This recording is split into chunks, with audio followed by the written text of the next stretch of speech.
Imagina nacer producto de una relación íntima no consensuada.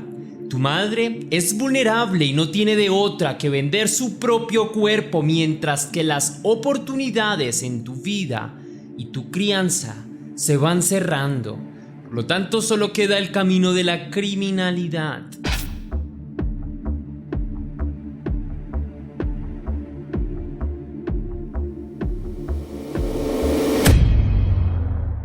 Antes de iniciar con el video de hoy, quiero enviar un saludo muy especial y cósmico a dos leyendas. A Perla Ortiz, que me escribió: me encantan tus videos, saludos desde Guadalajara, México, te quiero mucho. Mil gracias, mi querida Perla, gracias por ser tan constante con tu apoyo. Por anhelar mi crecimiento, es algo muy lindo de tu parte. Por mi lado, también te deseo lo mejor del mundo y te envío un gran abrazo del tamaño del sol. También quiero agradecer a Yajaira Castellanos y a su bella mamita, que es Teresa Mendoza. A las dos les deseo mucha salud y prosperidad. Gracias por verme, gracias por estar aquí. Y anhelo que tengan, por supuesto, un hermoso fin de semana. Un fuerte abrazo y un beso cósmico para mis dos leyendas. Ahora sí, la pregunta del día de hoy es: ¿qué es lo más difícil de tener un hijo? Déjame tu respuesta en la caja de comentarios.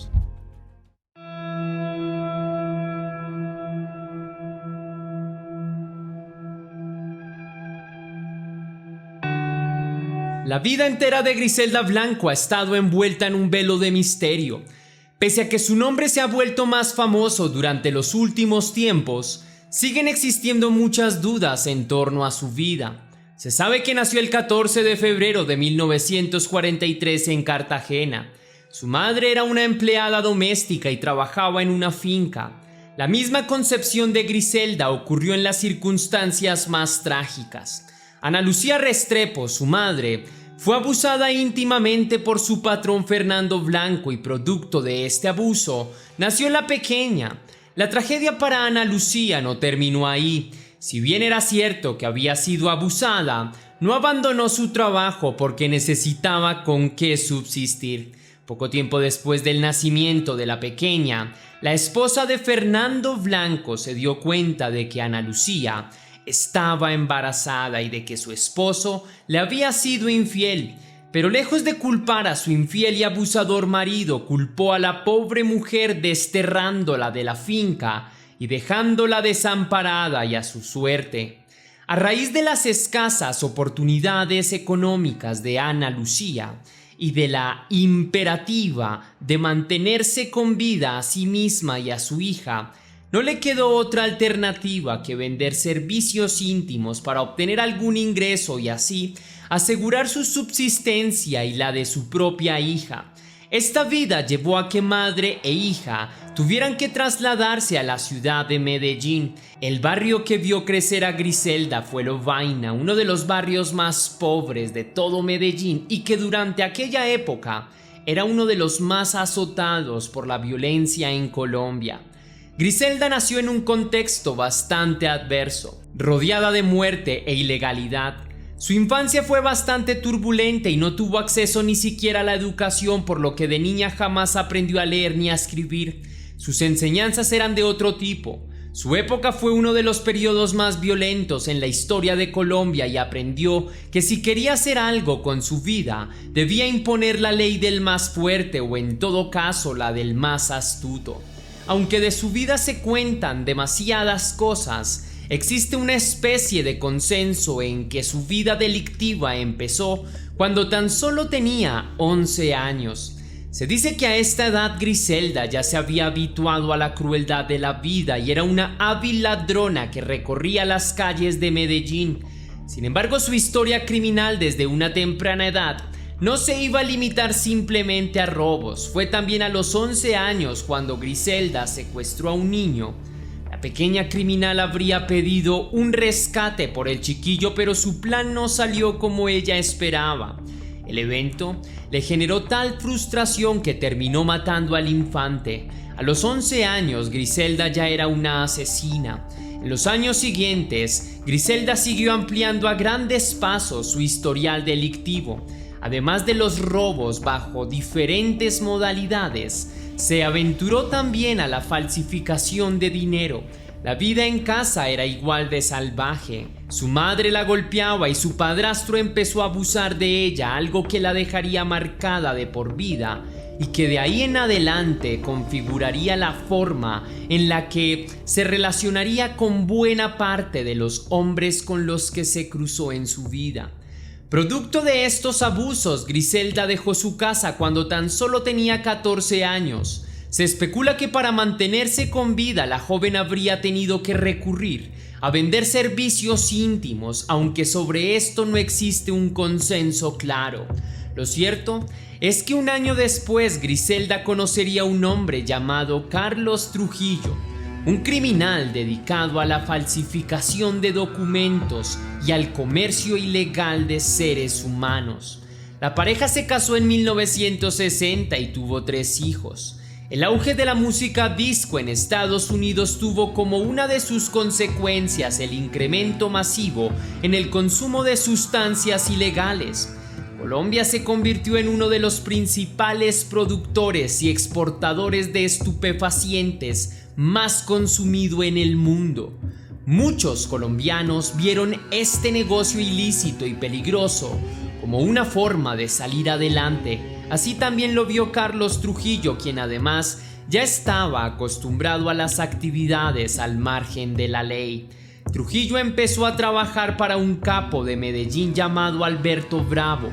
Rápidamente ascendió en su carrera criminal hasta llegar a convertirse en una especie de segundo al mando. Trujillo fue designado para que controlara la entrada de sustancias a los Estados Unidos, por lo que Trujillo, en compañía de Griselda y los 3 pequeños, se trasladaron al país norteamericano. Mientras Trujillo cumplía con sus labores delictivas, Griselda empezó a establecer una cercana relación con el capo, relación que no se redujo a la profesional o a la amistad, sino que evolucionó hasta una relación amorosa. Naturalmente todo esto sucedió al margen del conocimiento de Trujillo. Pocos años después de que la familia se hubiese establecido en el país norteamericano, Trujillo murió. Al respecto se dice que fue Griselda quien lo acabó asesinando a sangre fría. Esto porque lo consideraba como un obstáculo para mantener su relación afectiva con el capo. También se dice que Trujillo murió producto de una cirrosis en 1969. Lo que se sabe a ciencia cierta es que Griselda terminó trabajando con Alberto Bravo y casándose con él. Naturalmente, más que por amor, ella lo hacía por interés.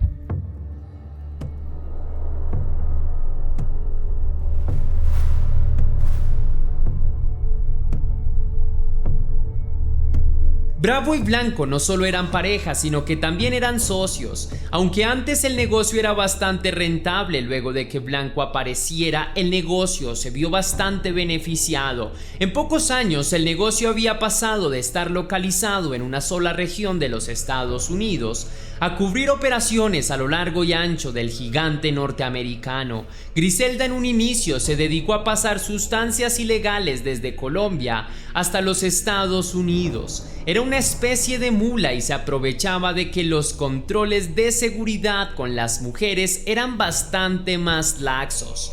Al darse cuenta de esto, Griselda dejó de pasar ella misma las sustancias y empezó a contratar y a seleccionar mujeres colombianas para que llevaran las sustancias.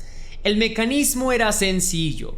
Las cargas de las sustancias se ocultaban en la ropa interior de estas mujeres, y así era más difícil que fueran encontradas por la policía de aduanas.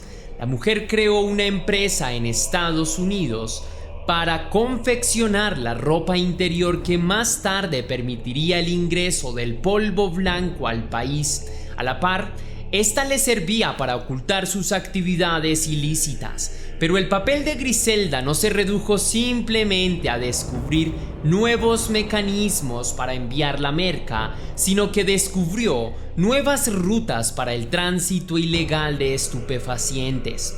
La mujer se abría paso a través del miedo, la sangre y la muerte, contrataba sicarios y mandaba a eliminar a quien quisiera hacerle competencia. Era una mujer totalmente fría y calculadora, y no le temblaba la voz para ordenar asesinatos. En cuestión de pocos años, Griselda convirtió un pequeño negocio de comercio ilegal en un auténtico imperio que funcionaba en Medellín y en Estados Unidos. La mujer se convirtió casi en un puente entre los criminales colombianos y los expendedores norteamericanos. Por esta razón, más tarde sería conocida como la Madrina. Griselda prácticamente había abierto las rutas de acceso del comercio ilegal de sustancias desde Colombia hacia el resto del mundo. Hacia la mitad de la década de los años 70, Griselda ya era la comerciante ilegal más importante de toda Colombia y había empleado hasta el propio Pablo Escobar, con quien más tarde terminarían siendo enemigos.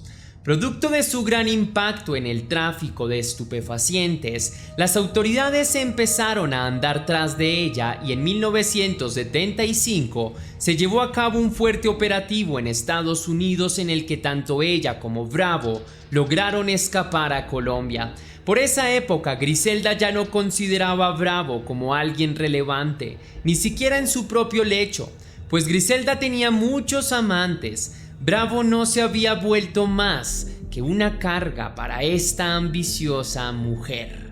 Cuando vivían en Medellín, una discusión entre ambos terminó en una balacera en la que Griselda habría acabado con su esposo. Ella habría acabado con un proyectil en el estómago, mientras que 6 guardaespaldas habrían perdido la vida. De ahí en adelante, otro de los apodos que Griselda Blanco recibiría sería el de la Viuda Negra, un animal conocido por matar a sus parejas. En los años siguientes, Griselda continuaría administrando su millonario negocio y sembrando el terror en las calles de Medellín y de otras ciudades de Colombia. También contraería su tercer matrimonio con un hombre llamado Darío Sepúlveda. Con este último tendría su cuarto hijo, al que habría decidido llamar Michael Corleone. El nombre era un homenaje al personaje de El Padrino, película que la mujer le encantaba. Hacia finales de la década de los años 70, Griselda retornó a los Estados Unidos. Esta vez se instaló en la ciudad de Miami, una ciudad que por esa época era simplemente un destino turístico para varias personas de Estados Unidos y de otras partes de América.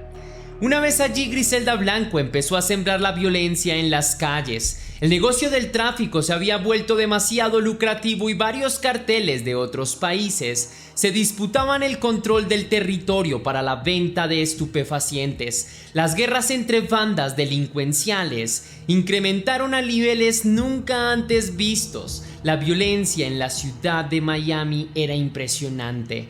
Todos los días aparecían decenas de muertos en las calles. Griselda en este aspecto era más fría que muchos otros capos. La mujer ordenaba asesinatos casi a diario y además odiaba dejar testigos, razón por la que ordenaba el asesinato de estos que asesinaban. Aunque fueran niños, mujeres embarazadas o ancianos, no le importaba nada.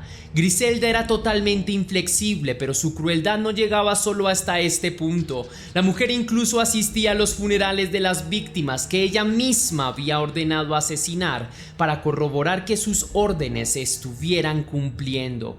Además de su interés por el dinero y su ambición sin límite, Griselda también era reconocida por su desenfrenada actividad íntima. La mujer era totalmente adicta a los encuentros íntimos, tanto con hombres como con mujeres. Griselda imponía sus intereses a cualquier persona con quien quisiera acostarse, y se sabe que llegó a amenazar a varias personas con arma de fuego o arma blanca para que mantuvieran relaciones íntimas con ella. Además de esto, se sabe que Griselda llegó a asesinar a varias de sus parejas íntimas luego de tener relaciones. La mujer disfrutaba de relaciones masoquistas y varias veces había apuñalado a sus parejas hasta quitarles la vida. De su vida se cuentan muchas historias sobre su crueldad. La violencia era su marca distintiva y no temía en lo absoluto mandar a asesinar a alguien o hacerlo ella misma. Dentro de sus tantas anécdotas macabras, se cuenta cómo una vez había empezado a torturar a una narco de armas y este había pedido clemencia y a pedir que por favor lo mataran de un disparo en la cabeza. La mujer había accedido y por eso se decía a sí misma que era muy compasiva. Su negocio, por otra parte, tenía demasiado alcance y exportaba varias toneladas de el polvo blanco. Al negocio se habían unido sus 3 hijos mayores, quienes participan en diferentes cargos, por supuesto, desde el sicariato hasta la administración de intereses. La vida entera de Griselda estaba constituida por el negocio de las sustancias ilegales.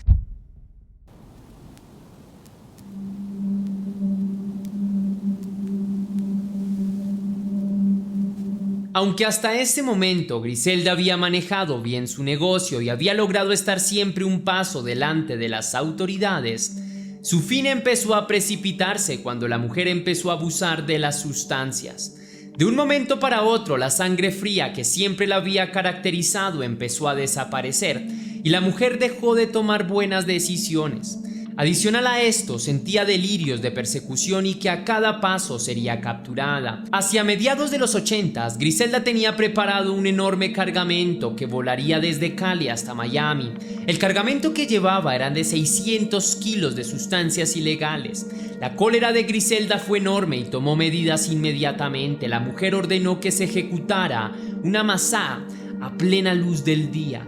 Los objetivos de la reina del narco eran 2 de sus enemigos jurados, quienes perdieron la vida luego de recibir varios impactos de bala mientras se encontraban en un centro comercial. Por aquella época, la DEA empezó a dar golpes a varios capos colombianos y ofreciéndoles beneficios judiciales a cambio de información. Así, se fueron acercando a la pista de Griselda Blanco. La mujer se había visto cada vez más y más acorralada hasta que fue finalmente capturada en una casa en California el 10 de febrero de 1985. Fue capturada en compañía de sus 2 hijos mayores. Ambos recibieron una condena de 10 años de prisión. Durante esa época también trascendió la historia de cómo Griselda había mandado a asesinar a su tercer esposo, Darío Sepúlveda. El motivo por el cual había ordenado su asesinato se debía a que el hombre se había llevado a Colombia al hijo menor de Griselda, Michael Corleone, sin permiso, obviamente, de ella. La mujer había enviado a 2 de sus sicarios de más confianza y delante de los ojos del propio niño le habían quitado la vida a Sepúlveda. Un tiempo después, Griselda habría recibido de nuevo a su hijo en los Estados Unidos y le habría asegurado al pequeño que se vengaría del responsable de aquel asesinato. La condena de Griselda Blanco fue de 20 años, aunque su prontuario criminal era mucho más amplio y la fiscalía pedía cadena perpetua. La mujer, incluso tras las rejas, tenía demasiado poder. Se sabe que Griselda sobornó a tanta gente como le fue posible para obtener la pena más corta posible.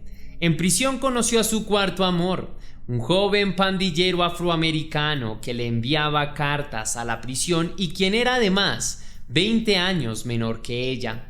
Luego de conocerlo, Griselda lo vinculó a la vida delictiva y este empezó a encabezar el negocio. La pareja se separó años más tarde cuando el hombre se negó a secuestrar al hijo de uno de los presidentes de Estados Unidos.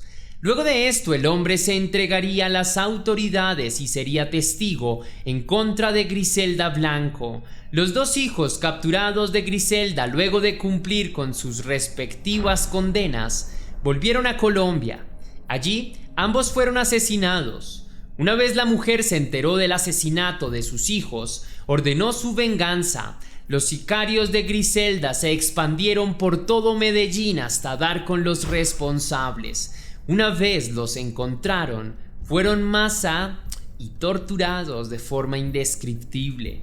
Posteriormente, las partes de su cuerpo habrían sido dejadas en la mitad de un parque a plena luz del día. el destino de los familiares de los asesinos de los hijos de Griselda fue exactamente el mismo. En el año 2004, Griselda salió de la prisión y fue deportada a Colombia, donde no estaba vinculada a ningún crimen. La mujer todavía tenía bastante fortuna y siguió con su vida en relativa comodidad. Se sabe que el tercero de sus hijos mayores también fue asesinado. El hombre se habría vuelto adicto a las sustancias y al alcohol y había sido asesinado en extrañas circunstancias. Entretanto, Griselda habría continuado su vida en relativa tranquilidad en uno de los barrios más lujosos de todo Medellín. Se dice también que durante sus últimos años de vida, la mujer se entregó de lleno a la religión. En el año 2012, la mujer fue asesinada por sicarios cuando se dirigía a comprar costillas en una carnicería cercana. Toda la violencia que sembró a lo largo de su vida la llevó a tener un final igual de violento. Si te gustó la investigación de este caso, querida leyenda, déjame saber con tu misterioso like. Si quieres y si puedes hacer una pequeña donación para la producción de Test Misterios, estaré enormemente agradecido. Lo puedes hacer de dos formas distintas. La primera con el botón de super gracias que se ubica allí abajo, justo al lado del botón compartir, o también vía PayPal, ya que tienes el link en la descripción y en el comentario fijado. Si lo haces de cualquiera de estas dos maneras, recibirás un agradecimiento personalizado y un saludo de mi parte. Para un próximo video. Ahora sí, sin nada más que añadir por hoy, mi querida leyenda, recuerda que las dudas te acompañan, que somos misterio y que tú y yo nos vemos en el próximo caso.